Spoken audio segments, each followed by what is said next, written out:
Olá pessoal, sejam bem-vindos a mais um vídeo aqui no canal do Humaniza. Hoje eu vou compartilhar com vocês um vídeo que já foi ao ar há algumas semanas no canal do meu amigo Chay, do Estadólogo. A gente fez uma conversa, uma entrevista conjunta e lá eu conto um pouquinho da minha história, da minha formação, tanto no curso de Ciências do Estado e depois no meu mestrado, doutorado. Falo das pesquisas que eu venho desenvolvendo atualmente no doutorado e a gente também discute um pouco a conjuntura política, o cenário político do país. Lembrando que quando foi gravado a gente já estava no cenário de pandemia, de quarentena no Brasil. Vou pedir para você já deixar o like e procurar também lá no Instagram, não é? @humaniza1. Seguir o canal também, se ainda não segue, e compartilhar com pessoas que possam gostar e tenham interesse de conhecer um pouco mais aqui do nosso trabalho. Beleza? Então é isso, espero que gostem. Um abraço e bons estudos.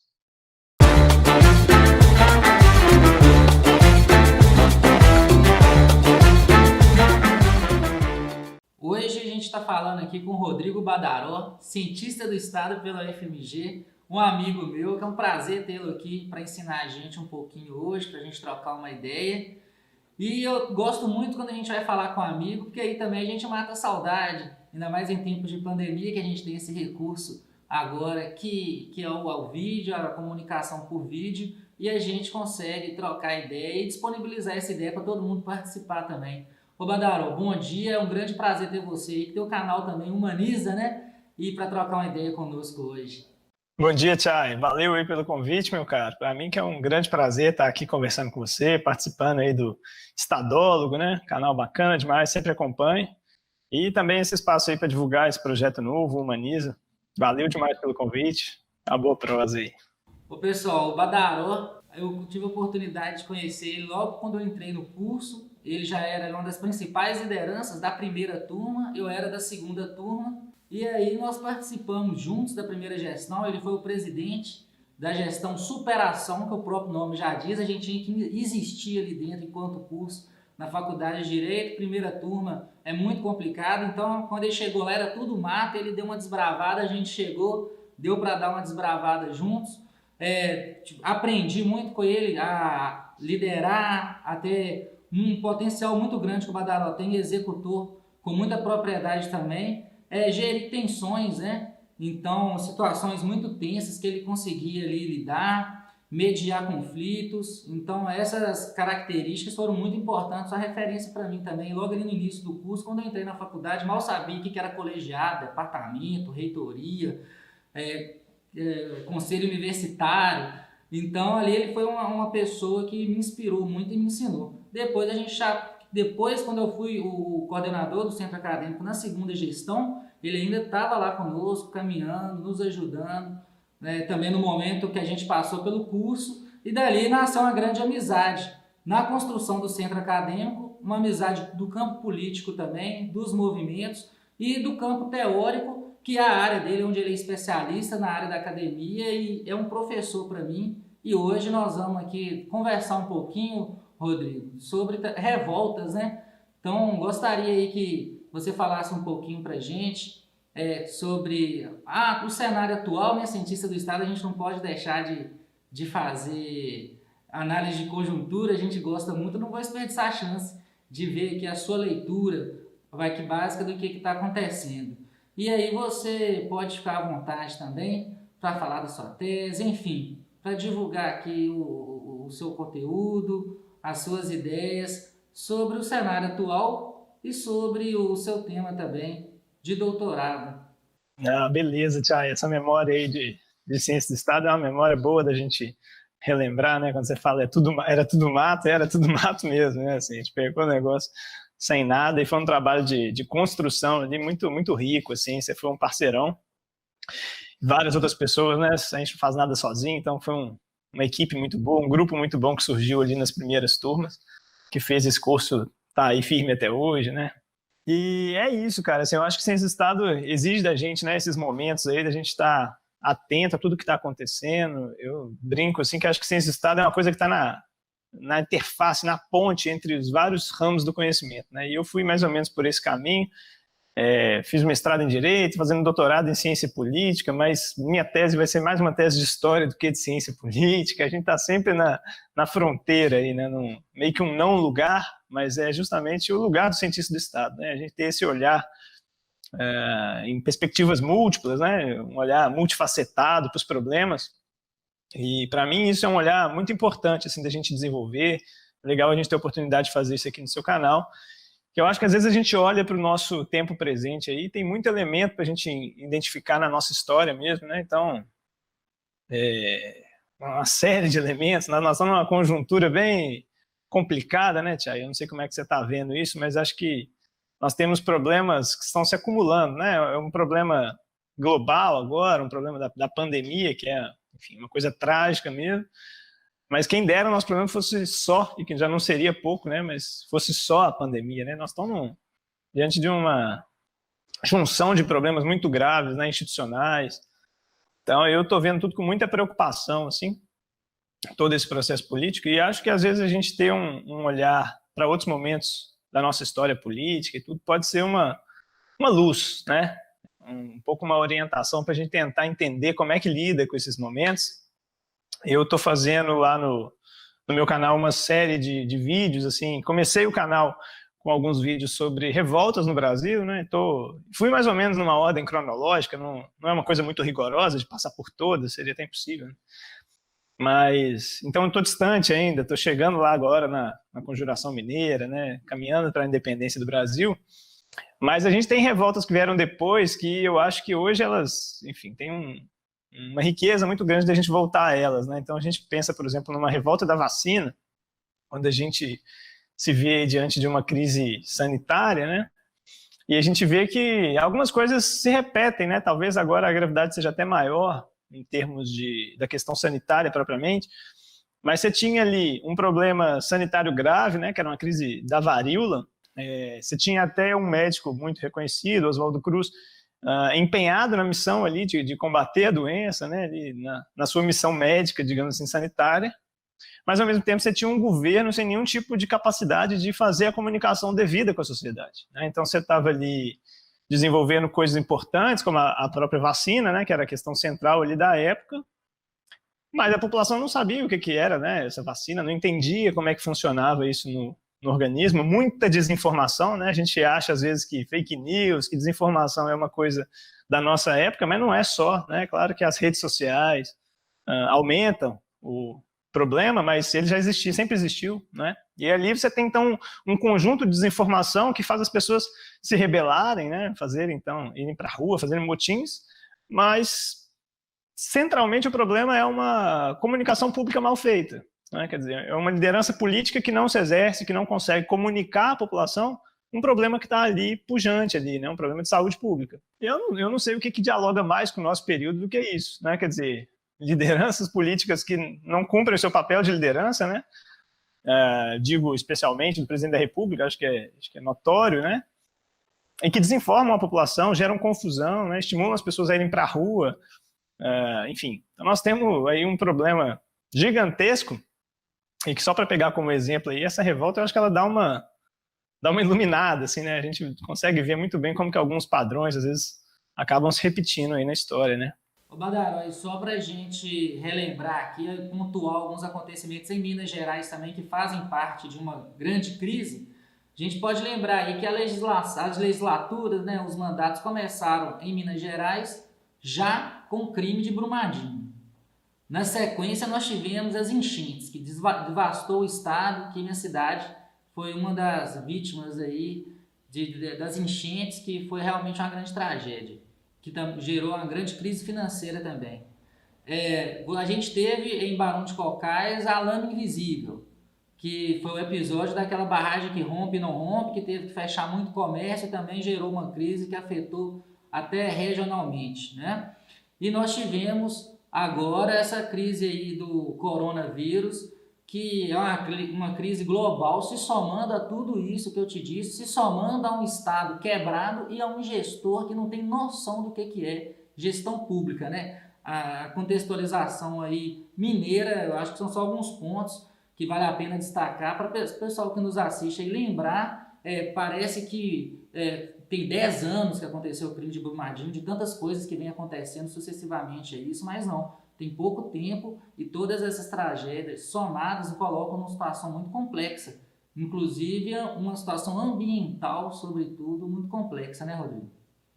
Com certeza, Thiago. Eu acho que você pontuou aí uma coisa muito importante, que é, na verdade, essa tragédia, né? Essa tragédia social, ambiental e que acaba que tem também os seus impactos econômicos na vida do nosso povo, né? Eu acho que nosso povo está sofrendo muito, infelizmente, né?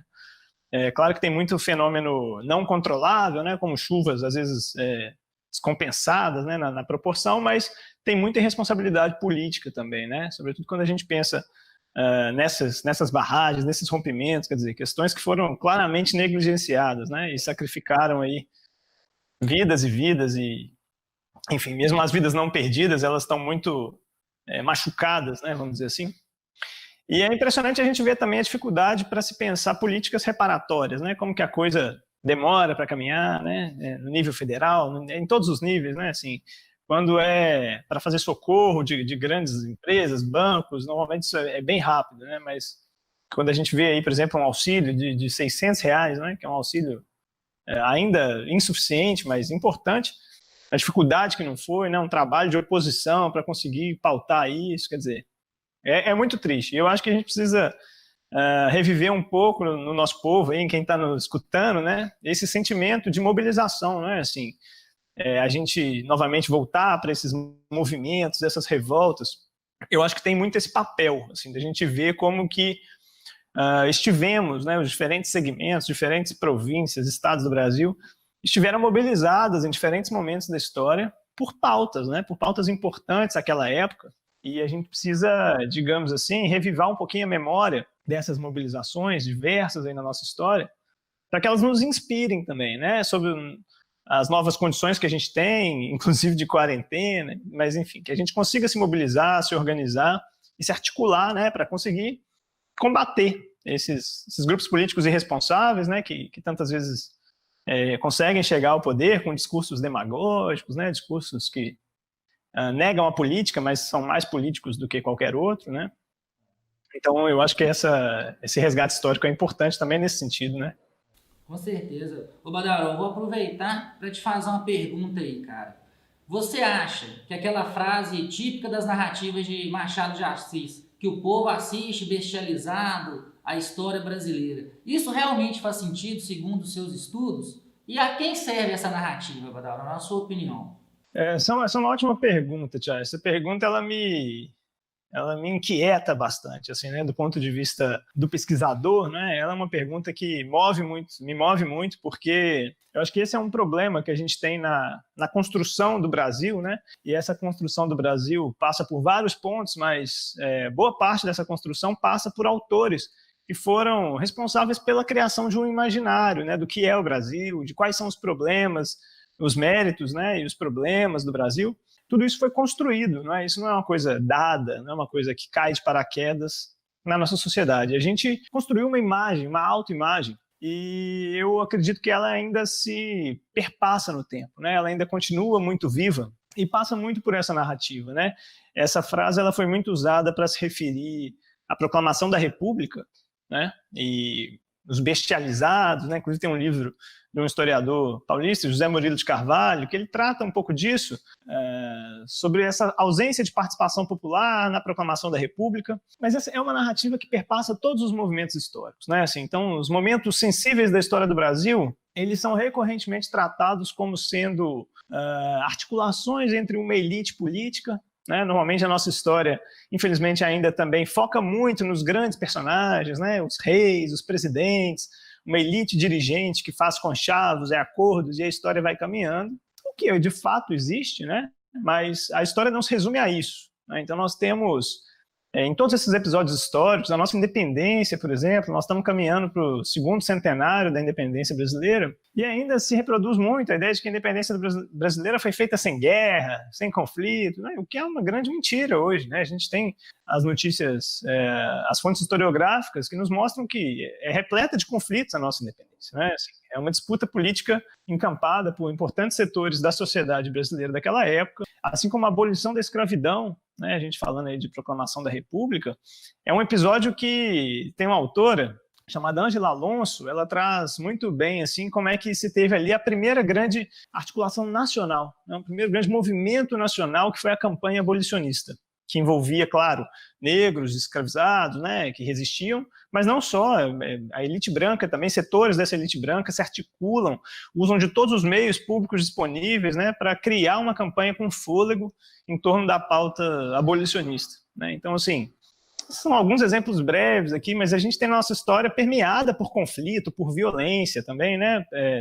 Um desses mitos que pairam sobre a nossa ideia de Brasil é de que somos um povo harmônico, né? De que aqui as coisas todas se harmonizaram, que também está longe de ser uma verdade, né? A gente tem uma história marcada por violência, né?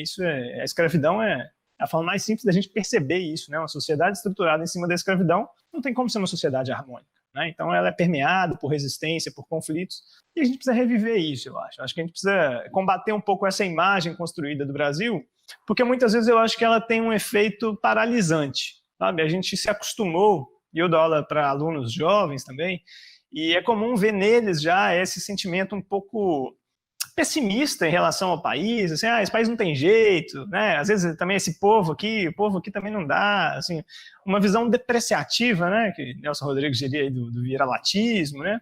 Ainda é uma coisa muito forte no nosso imaginário. Eu acho que é uma coisa que a gente precisa combater para a gente conseguir avançar enquanto sociedade, sabe?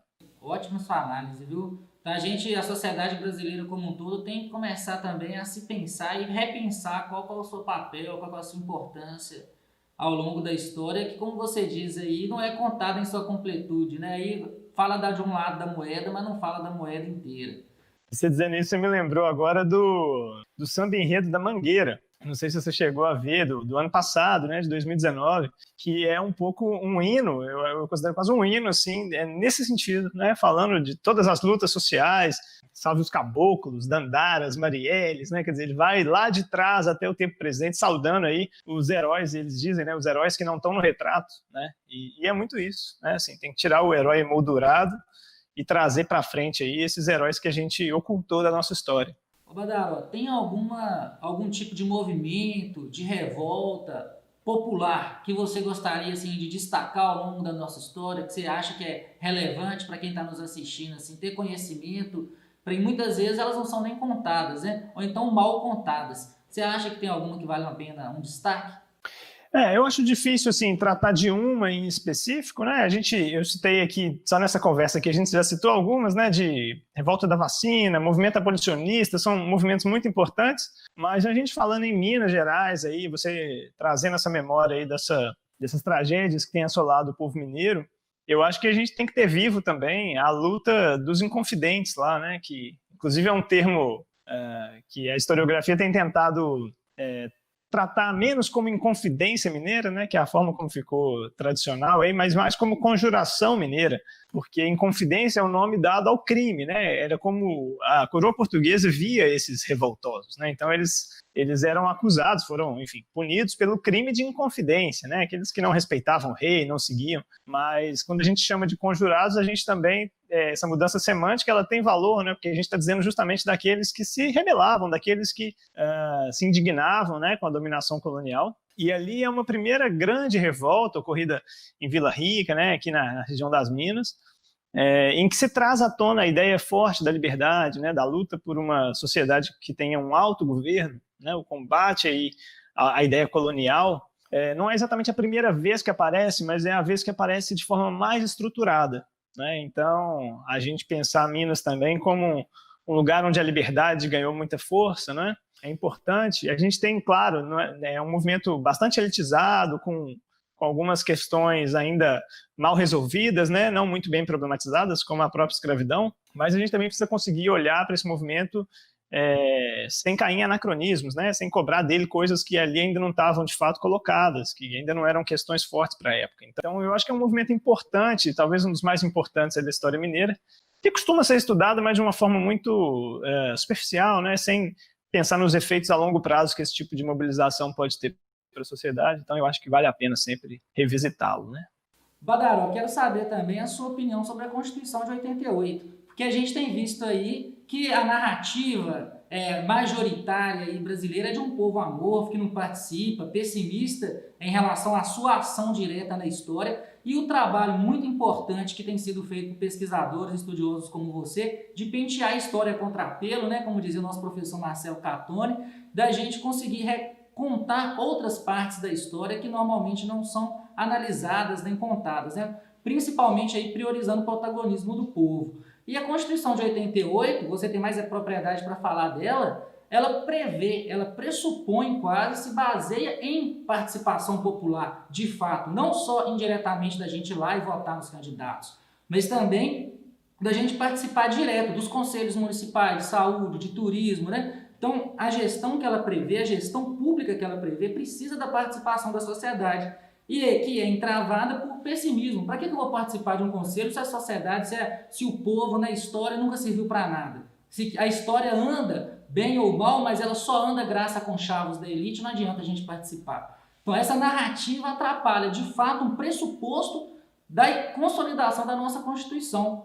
Então eu queria aproveitar para saber também o que você acha da Constituição. Será que a gente tem que trocar ela por causa disso? Ou se a gente tem que estudar melhor as narrativas? O que você acha disso aí, Rodrigo? Perfeito, Tiago. Eu acho que você fez uma ótima colocação, porque relembrar a nossa Constituição é pensar o papel dela no tempo presente e também relembrar o contexto em que ela foi promulgada, não é? Que um contexto de muita agitação popular mesmo, de muita resistência às autoridades militares, né? A todo o período de repressão muito pesada, e mesmo assim você tem uma sociedade que encontrou de todas as formas possíveis, né? Seja na arte, seja enfim, na luta armada, os que foram por esse caminho, ou até mesmo no futebol, quer dizer, todos os espaços, né, possíveis, a sociedade tentou resistir, né, àquele processo autoritário dos anos 60, 70, início dos anos 80. E eu acho que a Constituição ela foi um produto, né, muito bem acabado daquelas tensões ali daquele período, né? Quer dizer, a sociedade saiu revitalecida, né? Fortalecida daquele embate ali com as forças militares e conseguiu construir uma Constituição muito, muito rica, né? Eu estou de acordo com você, eu acho que não tem que pensar em tirar a Constituição, né? Quer dizer, a Constituição é o nosso grande patrimônio e é pelo qual a gente tem que lutar, né? Ela não se auto-implementa, né? Constituição alguma se implementa da noite para o dia, sai do papel e aparece na prática, isso não existe, né? A Constituição ela é um processo constante de luta por ela, né? Para fazer com que ela de fato se concretize o máximo possível, né? E o grande plano dela é justamente fazer dessa sociedade uma sociedade mais igualitária, né? Frear esses autoritarismos que a gente infelizmente vê crescendo aí no Brasil nos últimos anos, mas é ela a nossa grande arma, né? Eu considero assim, a nossa grande arma contra todo tipo de proposta autoritária, todo tipo de retrocesso que se articula no Brasil hoje. Eu acho que a nossa grande arma é a Constituição, né? Então nós precisamos mesmo estar com ela debaixo do braço, né? Para saber direitinho ali os dispositivos que nos protegem e seguir articulando com o nosso povo também para essa participação política atuante, né, que a própria Constituição exige nos seus conselhos, em vários dos seus mecanismos ali, ela pressupõe mesmo a participação popular, né? Então, desconstruir essa imagem que você muito bem disse, né, de descrédito das instituições, né, do próprio projeto de país, é uma parte fundamental, né, assim, para que a gente consiga que as pessoas tenham estima mesmo, né, para participar, para construir. Ninguém participa de um projeto que não acredita, né, que acha que já está corrompido ou que ninguém vai adiantar nada. Esse tipo de pessimismo ele é um desserviço, eu considero. Assim, né? Então eu acho que a gente resgatar a nossa história de luta, né, pela democracia, pela construção de um projeto mais includente, né, mais inclusivo de país é uma parte fundamental para a gente, inclusive, sair dessa crise que a gente está nela. Né? As crises elas têm essa vantagem, né? Apesar dos problemas que elas nos trazem, elas também abrem um horizonte de possibilidades, né? Então, a gente está aí num desses momentos cruciais e acho que você está fazendo um ótimo papel aqui, fazendo esse processo de divulgação também, né, dos debates científicos, aí, trazendo um pouco do debate político para a rede do YouTube, para a gente tentar ajudar também, dar a nossa contribuição nesse processo aí. É isso aí, pessoal. Vocês aí que estão nos assistindo, por favor, também deixar seus comentários, as suas dicas, né? Assim a gente vai conseguindo também responder, trocando ideia. É um assunto aí que está aberto, né, para todas as críticas, para todas as sugestões. E o que mais importante mesmo é participar. E essa participação hoje aqui do Rodrigo Badaró, do canal Humaniza, cientista do Estado, agora fazendo doutorado lá nas Ciências Políticas do FMG. Um grande prazer essa conversa que eu tive com você, Rodrigo. E eu gostaria aqui, cara, de, além de deixar um abração, pedir para você deixar um recado aí de otimismo, agora no final aí para quem assistiu aqui o nosso bate-papo.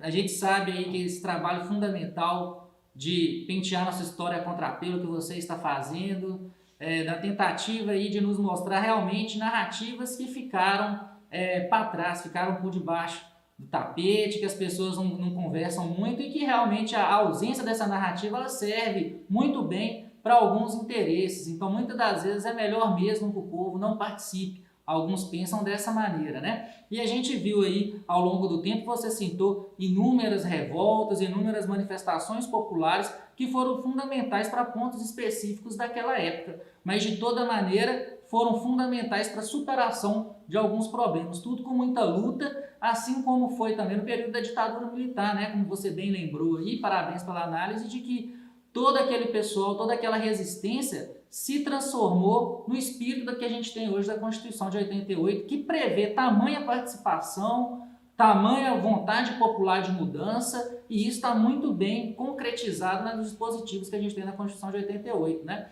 Então eu acho que nós temos as armas legais para a nossa batalha. Elas estão lá na Constituição. Agora a gente tem que aprender a participar da batalha. Como nós vamos usar essas armas? E essa conversa aqui hoje foi fundamental para a gente aprender um pouquinho disso, Rodrigo, inclusive para a gente melhorar nossa autoestima como povo. Então, te agradeço novamente, muito obrigado pela participação e eu espero tê-lo novamente aqui no canal, porque é sempre um grande prazer aprender um pouco com você. Beleza, Tchai, brigadão, cara, eu que te agradeço aí pelo convite, estou sempre à disposição para a gente bater esse papo aqui no YouTube, não é? Importante demais, e eu acho que essa é a mensagem final mesmo para o nosso povo, né? Desse resgate da nossa história, e que a gente busque sempre as fontes mais fidedignas, né? Que a gente busque os pesquisadores, os acadêmicos, nesse período agora de pandemia, mais do que nunca, a gente está vendo a importância das informações assertivas, e isso é um alerta, né? Para a gente que vinha num período aí de muita desinformação, é um alerta que fica para todo mundo que está nos vendo, que sempre busque as fontes, né? Busque pessoas de credibilidade para estarem ouvindo. E, claro, né? Fiquem em casa, quem puder, nesse período aí de quarentena. Um abração, Tchai. Obrigado pelo convite aí mais uma vez. É isso aí. Valeu, Rodrigo. Um abração. Fica com Deus. Até breve, viu? E isso aí, pessoal. Quem puder, fique em casa e lave as mãos. Valeu, um abraço.